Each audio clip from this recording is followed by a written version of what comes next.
Hi everyone, Dr. Timothy Gallagher here again from Marigal Medical. This week we're going to be talking to you about our ultrasound guided injections. Diagnostic ultrasound is a valuable tool, and here at Marigal Medical we utilize the diagnostic ultrasound to make sure that each and every injection that we perform is done at the highest level of specificity. You're going to meet our physician assistant, Alexander Gimmelberg, so stay tuned.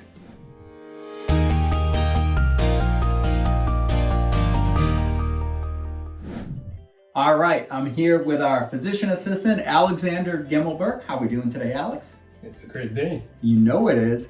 We're actually going to show you some anatomical landmarks on the diagnostic ultrasound. So, Alex, I know a lot of clinics, they'll use diagnostic ultrasound to actually diagnose pathology.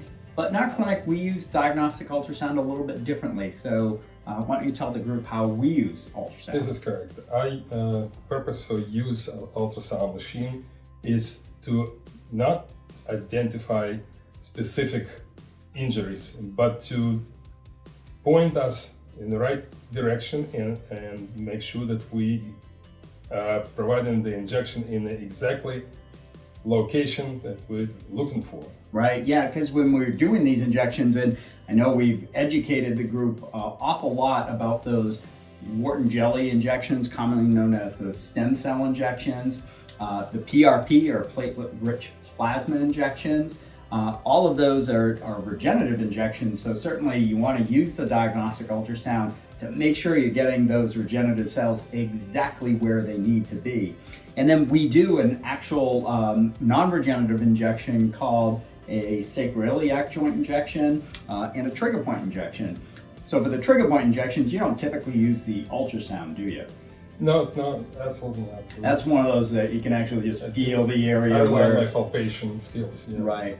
But the sacroiliac joint injection really comes in handy with the ultrasound because you can line up the needle right and make sure you get the needle right into the joint. And we use that natural product, Serapin, to help break up any of that scar tissue that forms, which makes it a lot easier for our chiropractors to get that adjustment in.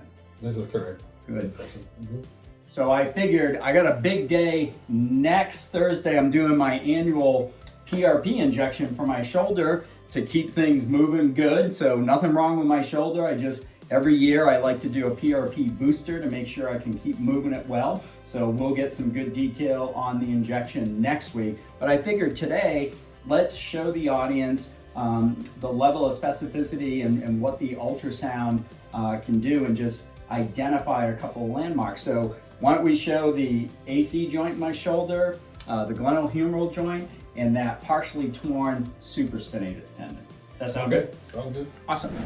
Okay, so we're going to start by identifying three structures in my shoulder. We're first going to show the AC joint, or the acromioclavicular joint.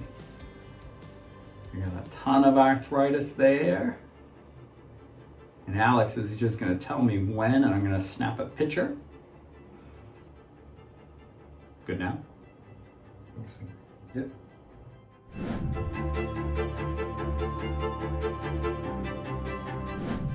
Now we'll do glenohumeral joint. So do you want my arm behind me? No, just like that. Just like this. That's a ball and socket joint. That's a good one.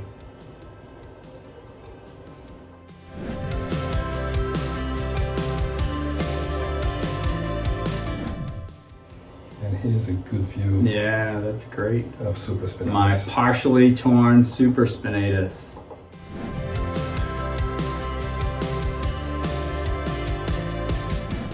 Wasn't that great information? I think you all now have a better understanding of how we utilize diagnostic ultrasound in our practice and how it could really enhance these types of injections that we're doing in our practice. Whether you're considering a Wharton's jelly allograft injection, a platelet-rich plasma injection, or a sacroiliac joint injection, you now have a better understanding of the level of specificity that we utilize here at Marigal Medical. More information can be found about our practice on the web at margalmedical.com. And remember, we take most insurances. Well, that's it for today. I hope you learned something. We'll see you again soon. Have a great day, everyone.